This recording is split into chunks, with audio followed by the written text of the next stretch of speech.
Halo, selamat pagi, siang, sore, atau malam adik-adik dari Data Science for Kids ya. Kembali lagi dengan saya Pak William Yana Sirait. Kita sebelumnya sudah belajar tentang praktek riset kuantitatif ya, bahwa praktek riset kuantitatif adalah proses untuk mendapatkan data secara pengukuran seperti itu. Nah, kali ini kita akan belajar tentang praktek riset kualitatif ya, tentang juga tujuan penelitian kualitatif, etika penelitian kualitatif, prosedur analisis data kualitatif, perbedaan metode penelitian kuantitatif dan kualitatif, serta aplikasi untuk penelitian kualitatif itu sendiri ya. Semoga apa yang saya bahas hari ini bisa bermanfaat ya. Kita akan membahas tentang bagaimana demo dalam melaksanakan penelitian kualitatif itu sendiri ya. Nanti kita bisa menggunakan NVivo dari beberapa kasus untuk melakukan penelitian kualitatif itu sendiri ya. Semoga apa yang boleh dibahas ini menjadi bermanfaat buat kita semua untuk menjalankan penelitian kualitatif itu sendiri ya. Ah,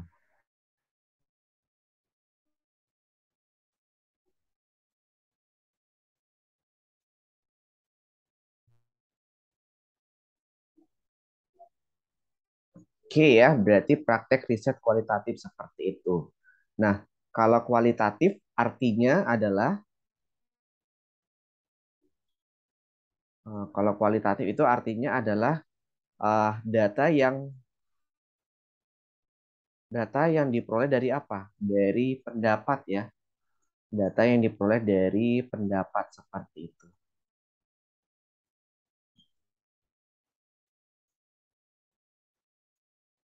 Nah, saat kita mendapatkan data dari pendapat, berarti apa? Bisa menggunakan apa? Sangat baik seperti itu. Baik, cukup baik, atau kurang baik seperti itu.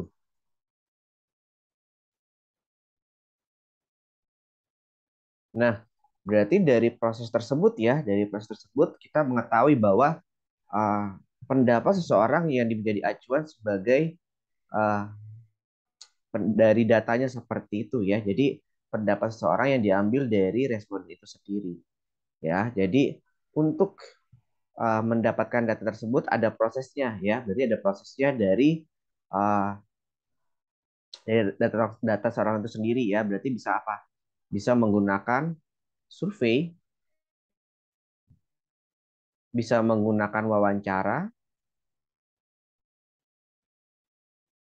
atau bisa menggunakan diskusi berkelompok seperti itu.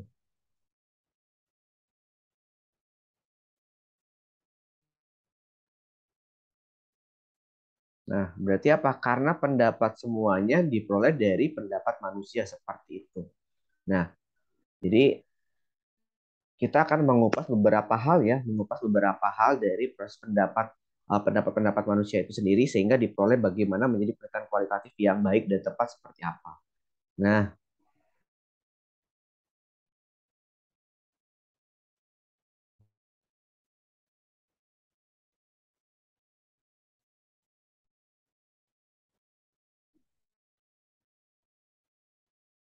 Nah, berarti isi dari presentasi ini akan membahas dari 5 topik.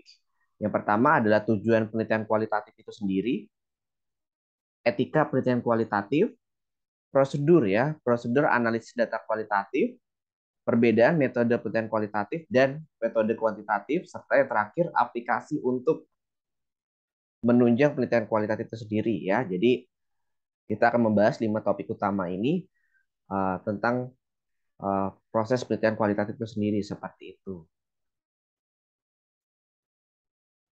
Nah, pertanyaannya, apa sih penelitian kualitatif itu? Nah, penelitian kualitatif secara definisi adalah apa? Adalah proses penelitian yang dilakukan untuk memahami permasalahan manusia atau sosial di mana kegiatan dilakukan dengan memberikan gambaran secara komprehensif ya, berarti secara luas serta disajikan dalam bentuk narasi dan merujuk informasi seperti itu dari para narasumber yang serta dilakukan secara alamiah seperti itu. Berarti apa? Gambarannya secara luas ya, secara luas dan diceritakan dalam bentuk merujuk informasi seperti itu. Nah, tujuan dari penelitian kualitatif ini ada dua ya. Berarti apa? Yang pertama, menjabarkan serta mengungkapkan sesuatu. Berarti to describe and explore seperti itu. Itu yang pertama. Yang kedua adalah dan menjabarkan serta menjelaskan sesuatu. Berarti to describe and explain seperti itu. Yang pertama to describe and explore, yang kedua to describe and explain seperti itu. Itu adalah tujuan dari dan kualitatif. Nah, nah, sebelum kita melakukan proses penilaian kualitatif, berarti ada hal-hal ya yang perlu kita pahami dalam menjalankan penilaian kualitatif itu sendiri. Ada beberapa aspek secara etika sehingga Bapak kita perlu paham dalam penilaian kualitatif itu sendiri ya. Berarti yang pertama adalah apa? Adalah respect for human dignity seperti itu. Harkat martabat manusia dihormati dan uh, dihormati baik sebagai informan, responden atau subjek yang teliti ya. Berarti kita harus menghormati setiap hak-hak atau harkat martabat dari seorang informan, responden atau subjek yang teliti seperti itu. Yang kedua, respect for privacy and confidentiality ya. Berarti setiap penelitian kualitatif itu kerahasiaan subjeknya harus dihormati dan dijaga privasinya ya. Berarti harus punya privasi dan tidak boleh dipublikasikan tanpa sepengetahuan dari proses penelitian kualitatif itu sendiri dari informan, responden, atau subjektivitas seperti itu. Nah, yang ketiga, respect for justice and inclusiveness. Keadilan dan inklusivitas dalam melakukan dalam penelitian kualitatif terhadap semua pihak yang terlibat ya. Berarti harus mencantum ya, harus mencantum misalnya ada donaturnya ya, ada donatur, ada mitra atau ada lembaga yang bekerja seperti itu. Berarti kita juga harus ya memasukkan semua pihak-pihak yang terlibat dalam proses penelitian kualitatif itu sendiri. Yang ketiga, balancing harm and benefit seperti itu. Penelitian kualitatif itu juga harus mempunyai dampak yang baik dan manfaat maupun kerugian yang timbul harus timbangkan secara matang ya. Jangan sampai penelitian kualitatif yang kita lakukan ini malah mempunyai menjadi musibah, menjadi batu sandungan dalam proses penelitian kualitatifnya. Namun harus mengetahui manfaatnya ya, manfaatnya secara positif dalam menjalankan penelitian kualitatif itu sendiri seperti itu.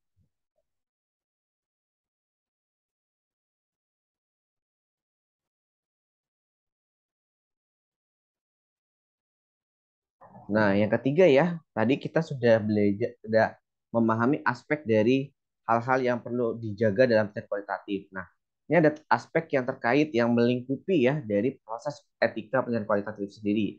Yang pertama, misconduct ya, berarti misconduct peneliti tidak boleh melakukan proses penipuan atau kebohongan dalam menjalankan proses penelitian ya, berarti harus objektif dan jujur seperti itu. Objektif dan jujur serta serta berintegritas.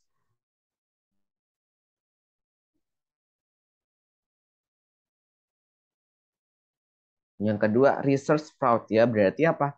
Research fraud ini peneliti tidak boleh melakukan pemalsuan data ya atau mereka yasa data penelitian ya untuk tujuan tertentu seperti itu. Berarti yang dilakukan adalah sesuai dengan apa yang dijalankan dari proses penelitian kualitatif itu sendiri ya. Itu mengenai research fraud. Yang ketiga, plagiarism atau plagiarisme. Peneliti tidak boleh memasukkan hasil penelitiannya atau melakukan perbaikan data ya, perbaikan data tanpa proses ya, tanpa melakukan proses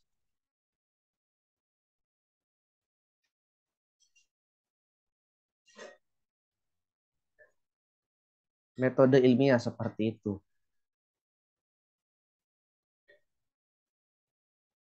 Nah, karena ingin mendapatkan suatu goal tertentu, berarti apa? Seorang peneliti kualitatif itu sengaja ya mengubah data sehingga hasilnya sesuai dengan apa yang diharapkan. Padahal belum tentu ya. Jadi kita harus juga mengacu dari datanya tersebut. Ya, jadi dari data tersebut apakah uh, sesuai dengan hipotesa ataukah tidak sesuai dengan hipotesa seperti itu. Itu dari tiga aspek dari proses dalam etika penelitian kualitatif itu sendiri ya. Oke.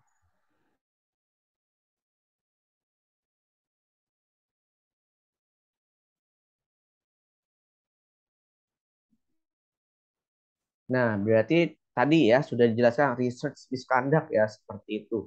Jadi ini ada hal-hal yang perlu dipahami tentang research misconduct seperti itu. Berarti ada yang namanya fabrikasi ya, ada yang namanya fabrikasi, ada yang namanya falsifikasi dan plagiarisme seperti itu.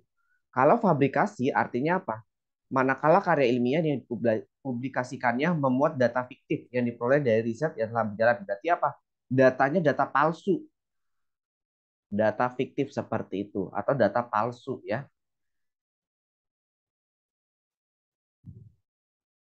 Nah, sedangkan kalau falsification tindakan memanipulasi data dan atau prosedur eksperimen untuk mencapai tujuan tertentu sesuai kehendak peneliti, menghindari kerumitan interpretasi data ataupun hasil yang tidak sesuai dengan kerugiannya. Berarti apa? Memanipulasi data ya, memanipulasi data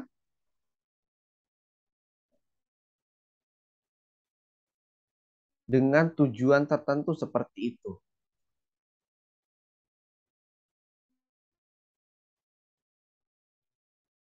Nah, biasanya ini apa? Biasanya ini adalah untuk supaya peneliti tidak capek ya, tidak capek dalam melakukan proses interpretasi datanya ya, tapi uh, dengan kegiatan yang salah seperti itu ya, supaya tidak rumit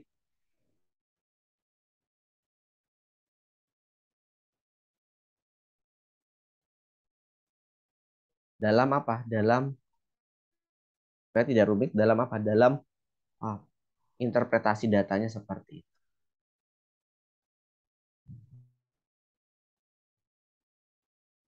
Nah, yang terakhir adalah plagiarisme ya. Kalau plagiarisme sengaja ya, berarti mengambil ide orang, mengambil ide karya bisa berupa apa? Bisa berupa foto, video, ataupun teori ya, ataupun teori tanpa menyantumkan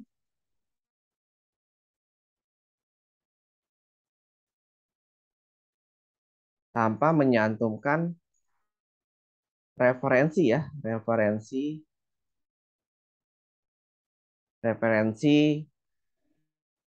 karya tersebut ya. Berarti tidak memasukkan siapa yang mencetuskan dari ide tersebut atau foto tersebut atau video tersebut seperti itu. Nah, itu adalah research misconduct seperti itu. Ada fabrikasi, ada falsifikasi dan ada plagiarisme seperti itu. Ya.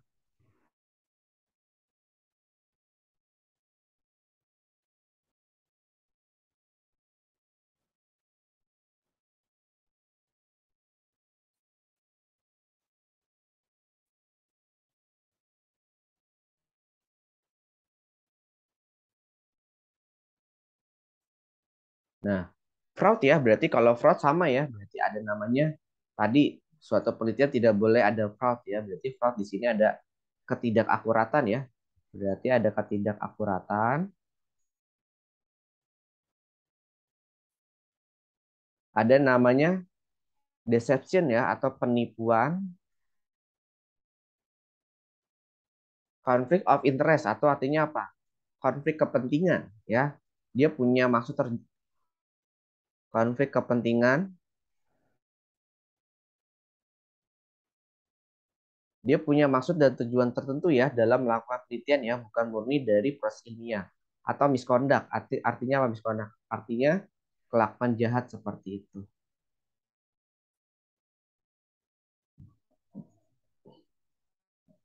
Ya, jadi kita nggak boleh melakukan fraud ya dari proses penelitian kualitatif kita seperti itu.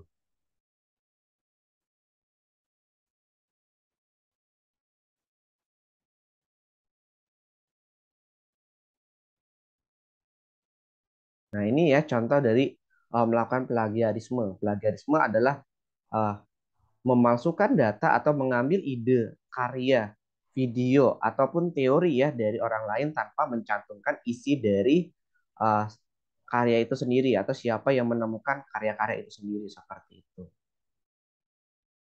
Nah, sebelumnya kita sudah menjelaskan ya tentang metode kuantitatif. Nah, apa sih perbedaan dalam metode kualitatif ya? Berarti kalau metode kualitatif Judulnya bisa dibuat setelah penelitian selesai seperti itu, ya. Tidak harus di awal, tapi judul penelitiannya setelah penelitian itu selesai seperti itu. Nah, tujuannya apa? Tujuannya bisa menemukan suatu keunikan dari proses penelitian kualitatif atau apa? Bisa menemukan suatu teori itu sendiri. Masalahnya bersifat sementara, teorinya ya membantu peneliti mengenali objek entity dan analisis datanya seperti itu. Desain penelitiannya yaitu etnografi, fenomenologi, atau studi kasus ya. Kalau etnografi ini artinya suatu tulisan yang menggambarkan kehidupan berkelompok seperti itu. Ya, berarti kehidupan berkelompok.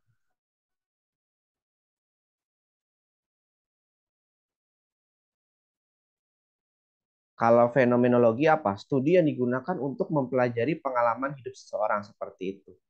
Nah, berarti ini maknanya adalah apa? Pengalaman hidup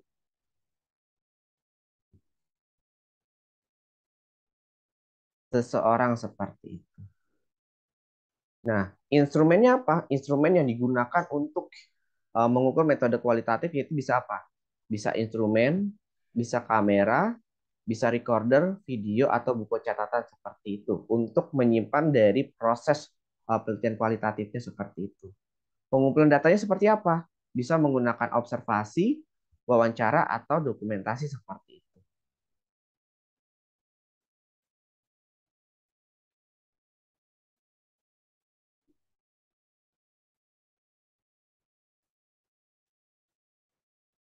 Nah, berarti apa komponennya ya?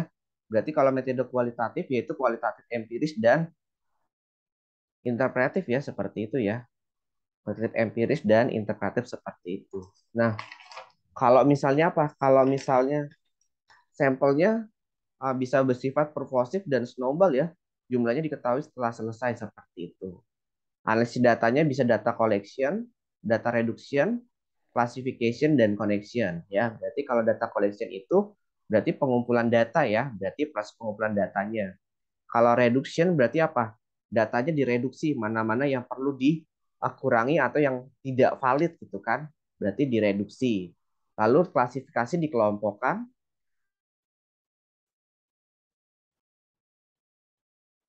Nah, berarti hasil dari klasifikasi itu yaitu dihubungkan ya atau data connection seperti itu. Nah, kepercayaan hasil penelitiannya apa? Bisa pengujian keabsahan data, uji kredibilitas, dependabilitas, konfiabilitas, dan transferibilitas seperti itu ya. Berarti untuk mengujinya ada beberapa faktor, baik kredibilitasnya, dependabilitasnya, transferibilitasnya seperti itu.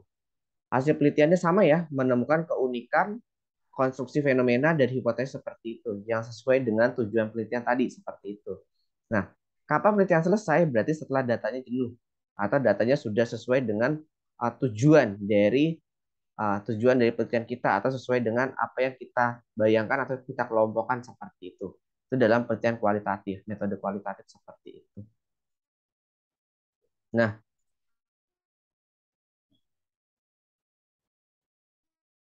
berarti pertanyaannya bagaimana sih cara-cara proses untuk melakukan riset kualitatif ya? Berarti riset kualitatif itu prosesnya ada tiga.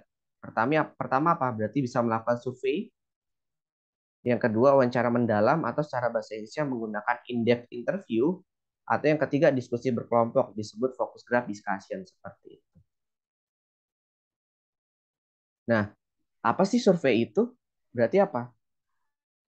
Survei adalah proses mendapatkan data atau informasi dari informasi dengan memberikan sejumlah pertanyaan yang bertujuan untuk memperoleh data penelitian seperti itu. Nah, survei ini dapat dilakukan secara kuantitatif atau kualitatif, atau misalnya dapat dilakukan secara offline atau online seperti itu. Nah, kalau secara online ada tools-tools yang dari internet ya, yaitu bisa menggunakan Google Form, Survey Monkey atau Populate seperti itu. Nah, kalau survei offline bisa menggunakan apa brosur ya. Berarti kalau surveinya offline menggunakan apa? Menggunakan brosur seperti itu. Oke.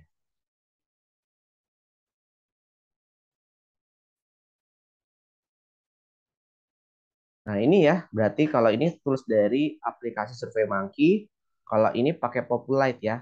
Kalau keuntungan kita menggunakan aplikasi Populite, berarti apa? Kita bisa mendapatkan data dari responden secara langsung seperti itu. Karena apa? Dari Populate itu sendiri sudah apa? Sudah berkolaborasi dengan para responden yang tersedia menggunakan aplikasi Populite seperti itu, ya. Berarti tersedia respondennya.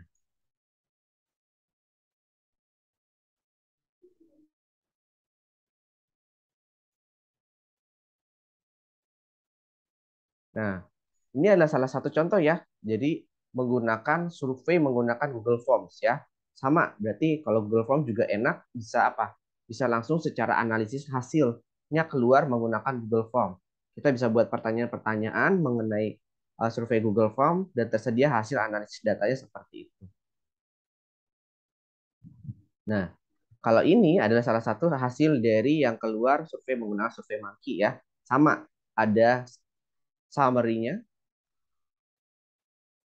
ada juga apa? Ada juga grafiknya seperti itu. Dalam menulis atau menjabarkan hasil dari survei Monkey-nya seperti itu, ya. Nah, yang kedua adalah wawancara ya, berarti wawancara. Apa sih wawancara itu sendiri? Nah, wawancara adalah proses mendapatkan data yang kualitatif dari seorang responden. Nah, biasanya kalau kita melakukan wawancara di situ one by one atau satu persatu orang seperti itu. Karena kita ingin menggali secara langsung data dari seorang responden, gitu kan. Jadi memang waktunya kelemahannya agak lama ya. Berarti agak lama dalam menjalankan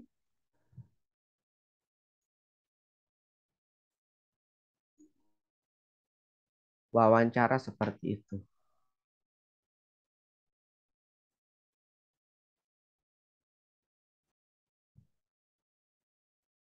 Wawancara ya. Oke, wawancara seperti itu.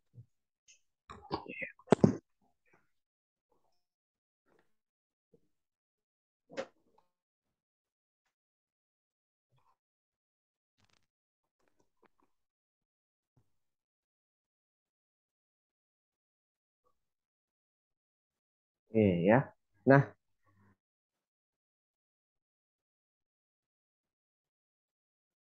tujuan dari wawancara itu adalah mendengar dari responden tentang apa yang mereka anggap penting tentang topik yang dihadapi dan untuk mendengarnya dari kata-kata mereka sendiri. Hasil dari kata kunci dari topik wawancara mendalam ini disebut pengkodingan ya. Coding atau pengkodingan seperti itu. Nah, biasanya untuk melakukan proses pengkodingan biasanya bisa menggunakan tools yang bermacam-macam seperti NVivo 12 ya. Berarti NVivo 12 bisa menggunakan atlas.ti atau Amos. Nah, biasanya saya menggunakan NVivo 12 karena lebih powerful ya. Karena apa? Banyak media atau resource yang bisa kita lakukan dalam melakukan pengkodingan, baik pengkodingan dari video, dari gambar ataupun dari audio seperti itu. Nah, ini ada salah satu contoh ya proses bagaimana melakukan uploader data untuk konten kualitatif di aplikasi NVivo 12 seperti itu.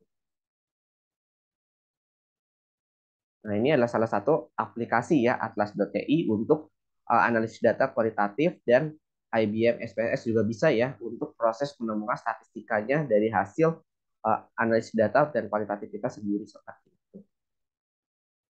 Nah, diskusi berkelompok atau disebut focus group discussion, definisinya adalah proses mendapatkan data penelitian kualitatif di mana seorang peneliti menyiapkan panduan ya, panduan di muka dan berinteraksi dengan peserta dengan mengajukan pertanyaan kepada mereka seperti itu.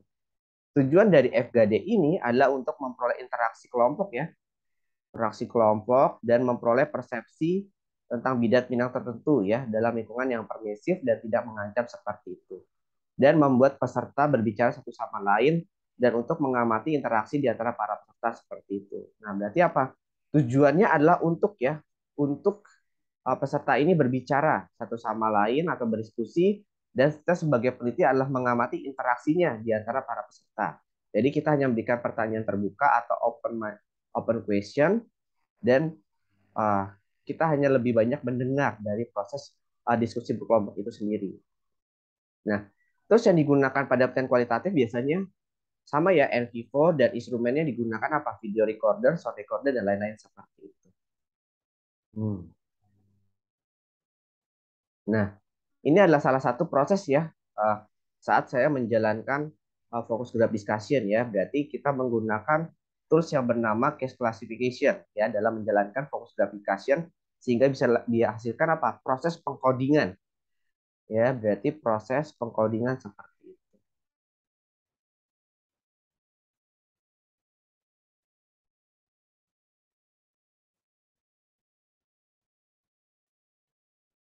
Nah, berarti apa? Dalam menjalankan penilaian kualitatif juga apa? Hasil dari coding kita harus apa? Valid dan reliabilitas seperti itu. Nah, kalau ke dalam bahasa penilaian kualitatif disebut apa? Disebut uji reliabilitas coding atau yang disebut dengan intercoder reliabilitas seperti itu.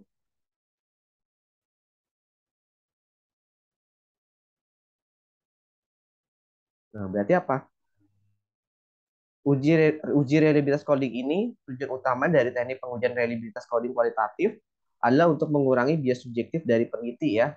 ICR ini dalam penelitian kualitatif digunakan untuk menentukan konsistensi hasil coding sehingga menuntut adanya lebih dari satu coder atau rater seperti itu. Konsistensi coding tersebut ditentukan berdasarkan tingkat persetujuan agreement dua atau lebih coder. Proses ini menghasilkan tema-tema dan subtema hasil analisis data yang disebut dengan coder seperti itu.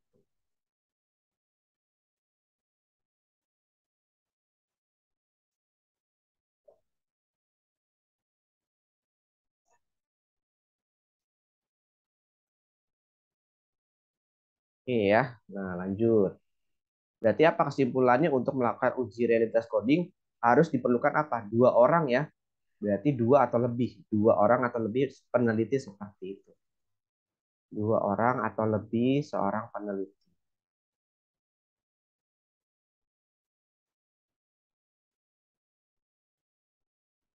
Nah, ini tingkat persentasenya ya. Apabila kita melakukan coding, nah berarti kalau misalnya dari hasil codingnya itu lebih dari 0,75%, berarti apa? Hasil dari codingnya adalah excellent ya, bukan karena kebetulan, berarti sangat baik ya, sangat baik atau excellent seperti itu. Kalau nilai codingnya di antara 0,4 sampai 0,75%, berarti hasilnya apa? Cukup baik dan baik ya. Berarti fair to good agreement beyond chat seperti itu. Nah, kalau misalnya codingnya lebih rendah dari 0,40, berarti apa? Persetujuannya tidak baik bukan karena kebetulan. Berarti hasilnya sangat jelek seperti itu, sangat buruk untuk dipublikasikan sebagai data penelitian seperti itu. Nah, ini adalah salah satu proses penelitian kualitatif menggunakan stata gitu kan. Nah, sekarang proses-proses ya, proses-proses penelitian kualitatif apabila saya menggunakan aplikasi NVivo ya. Pertama, bisa menggunakan manajemen data non numerik di NVivo. Data skimming dan scanning berarti apa? Datanya dikumpulkan, dibaca satu sama lain, lalu di-coding, dibuat tema-temanya tentang apa yang kata kunci dari penelitian kualitatif kita. Di visualisasi data bisa menggunakan apa? Tree map, word cloud, ataupun banyak yang lainnya. Bisa juga pakai chart, bisa pakai pie atau bisa bentuk apa lagi? Bisa menggunakan seperti yang akar-akar seperti itu. Analisis kualitatif ya, cross case analisis, interpretasi hasil analisis data dan pembahasan hasil analisis data ya. Biasanya bagian akhir ini bisa disebut apa? Nanti tekniknya yang menggunakan ICR tadi ya. Berarti apa? Bisa disebut valid dan reliabilitas seperti itu.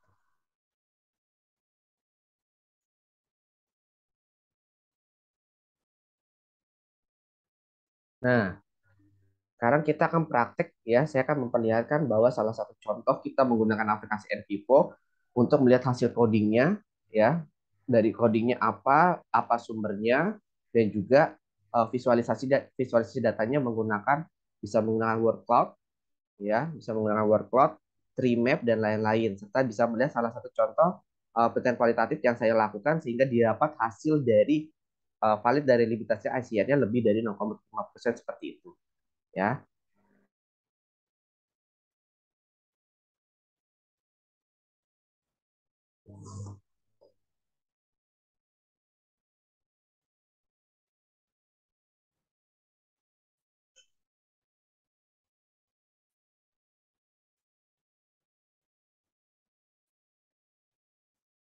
Oke ya, berarti ini salah satu penelitian kualitatif yang saya lakukan ya. Berarti judul penelitian kualitatif ini adalah dampak gadget terhadap perkembangan kognitif orang ya. Berarti penelitian kualitatifnya ini adalah penelitian kualitatif dari psikologi seperti itu. Nah, saya mengambil beberapa sumber sebagai acuan ya. Berarti pertama dari file PDF, artikel PDF, bisa berupa jurnal, skripsi atau dari disertasi, dan juga dari video ya. Dari video bisa dokumentari, dari webinar atau pendapat dari para ahli. Saya masukkan sehingga saya dapatkan dari hasil tema-tema codingnya dari penelitian kualitatif dampak gadget terhadap perkembangan kognitif anak seperti itu ya.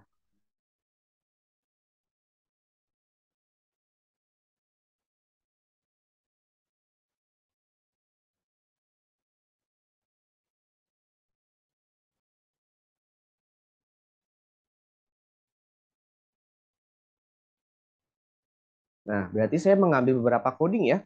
Coding yang utamanya ada dampak negatif dan dampak positif. Nah, berarti kalau dampak negatifnya saya buat seperti ini. Berarti apa? Gangguan fisik dan mental diperoleh ada filenya satu, sumbernya satu. Dampak negatif yang kedua adalah gangguan mental ya. Gangguan mental berarti apa? Ada 6 file yang saya dapat dari sumbernya tadi, dari referensinya ada sebanyak 18 seperti itu. Sedangkan dampak positifnya lebih banyak ya. Ternyata berarti apa?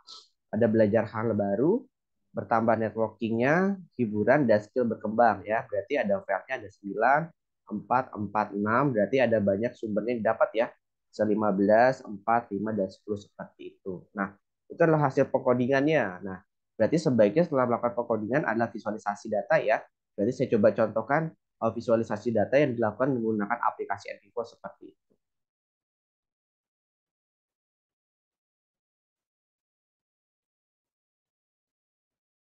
Nah, kita bisa melihat ya, ini dari hasil visualisasi datanya. Misalnya tadi saya bisa menggunakan word cloud. Nah, kata-kata yang besar ini berarti adalah kata-kata yang sering muncul seperti itu ya dari hasil codingan kita ya.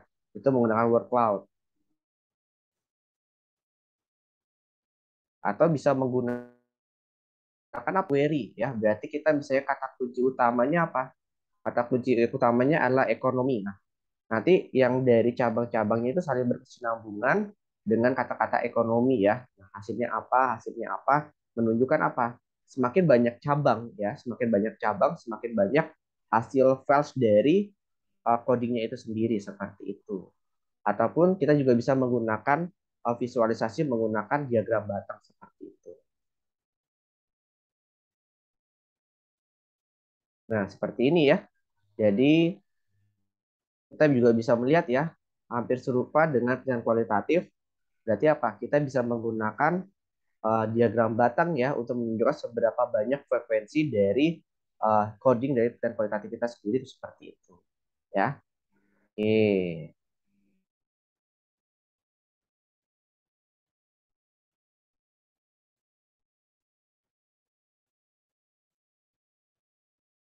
Oke ya, coba.